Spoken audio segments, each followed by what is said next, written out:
Welcome sa Dries TV. Kung interesado ka sa ganitong news, huwag kalimutang isubscribe ang ating YouTube channel. Maraming salamat! Welcome back again sa ating YouTube channel mga kakimpaw, and sa update natin ito ang pag-uusapan natin ay tungkol sa mga importanteng ganap kina Kim and syempre kay Paula Avellino. Pero bago po ang lahat, maraming salamat sa inyong patuloy na pagsuporta at pagsubaybay sa mga daily update natin. Kaya naman bilang pasasalamat, narito po ang mga napili kong komento patungkol yan sa naging previous update.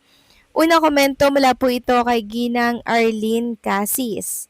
Sabi niya, kung hindi ako nagkakamali, Miss Durs, post yan ni Kim noong birthday niya at yung words dyan na thank you for being part of mine para kay Paulo yan kasi tinanong siya ni MJ Felipe na kung maging sila ni Paulo, ano ang magiging tawagan nila.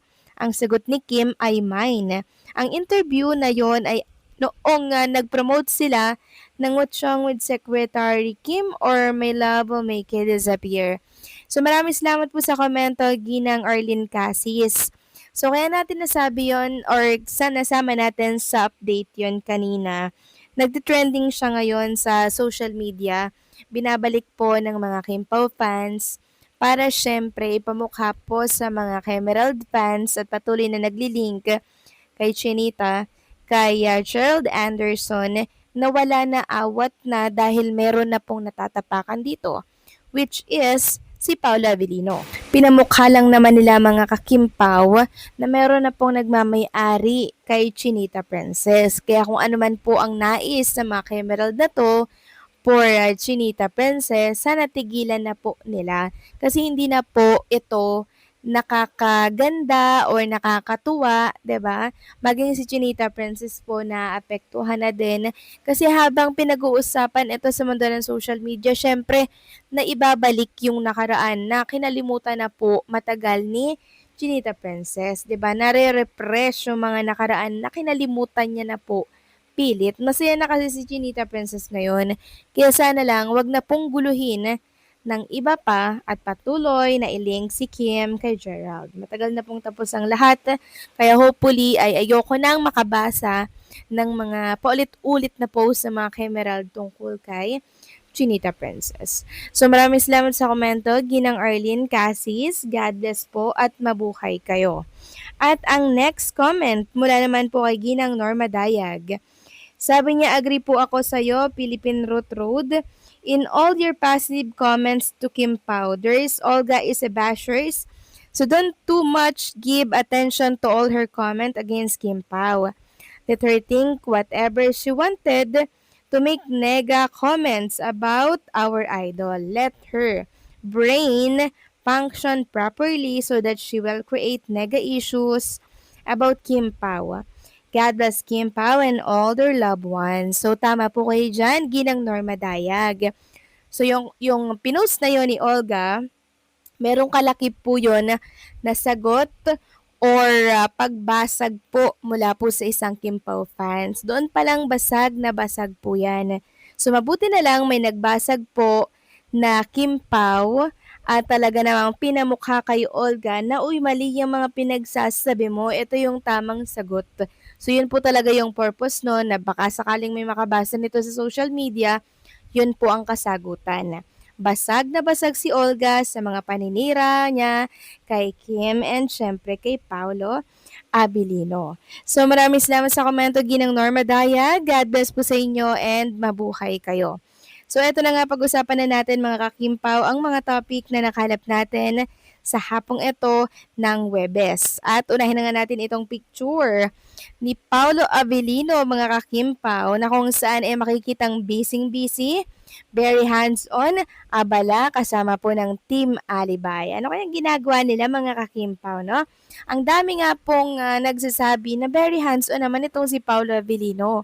Umani po ito ng positive comments. Sabi nga dito ni Santi, grabe naman yan. Di lang isang magaling na aktor.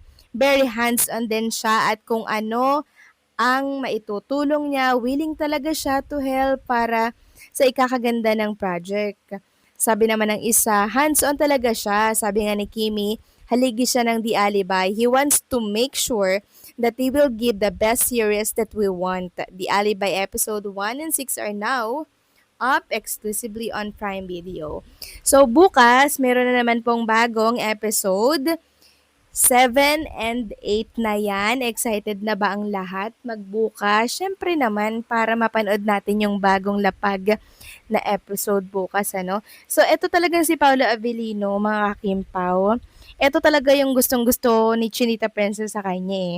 Ito yung isang ugali ng ideal man na gustong-gusto ni Chinita Princess. And pag ganito kasi yung isang lalaki, parang pag naging ama siya, pag nagkapamilya siya ng tuluyan, 'di ba? Pag nag-asawa na sila ni Kim, makikitaan natin siya ng alam niyo yung mga Kim pa yung talagang ano siya sa pamilya niya, 'di ba? Tutok na tutok, parang father figure, gano'n. Gano'n po yung nakikita ko kay Paolo Avellino.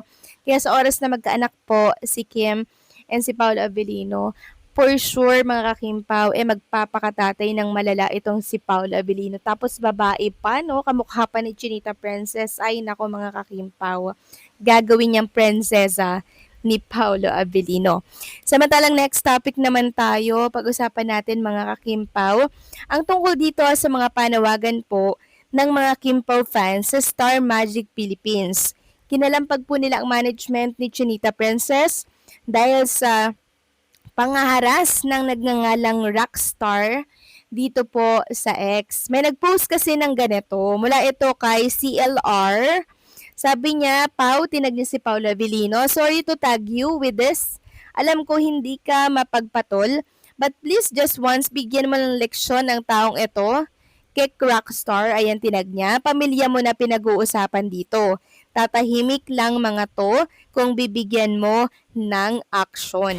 Sabi pa ng isa, kalampagin na dapat ng Kim Pao ang Star Magic Philippines para masampulan na kawalang hiyaan, kabastusan niyan ni Kek Rockstar, below the belt na ang pangbabash at pangharas niya, pati sa pamilya ni Paulo binabash. Ang dami na niyang pambabastos kay Kim at lalo na kay Paulo. Naku, grabe naman yan. Huwag namang ganyan, Rockstar, ano? Huwag namang ganyan. Kasi once na napansin ka ng management ni Kim and Paolo Avellino, for sure, i-call out ka din nun. Katulad nung may nagbanta sa buhay ni Chinita Princess. So, gugustuhin mo bang mapahiya ka? Kaya ngayon pa lang, itigil mo na yung pambabatikos, pangaharas at pagsabi ng mga kung ano-anong masasakit na salita laban kay Paolo Avellino kasi hindi niya yan deserve. Ano bang nagawa ni Paolo Avellino sa'yo? Ano bang nagawa ni Chinita Princess na masama sa'yo? Parang sa pagkakaalam ko, parang wala naman. Parang nagpapasaya lang naman sila ng tao.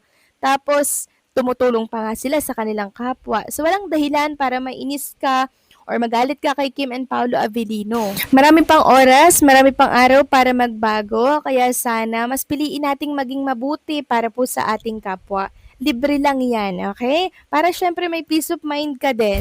So, warning lang to mula sa mga Kimpaw fans, mula sa akin. Pero, pag inulit po pa yan, syempre, kakalampagin na po ng mga fans sa Pwersa ang Star Magic Philippines. So, kayo ba mga kakimpaw, ano po ang say ninyo dito? Please comment down below.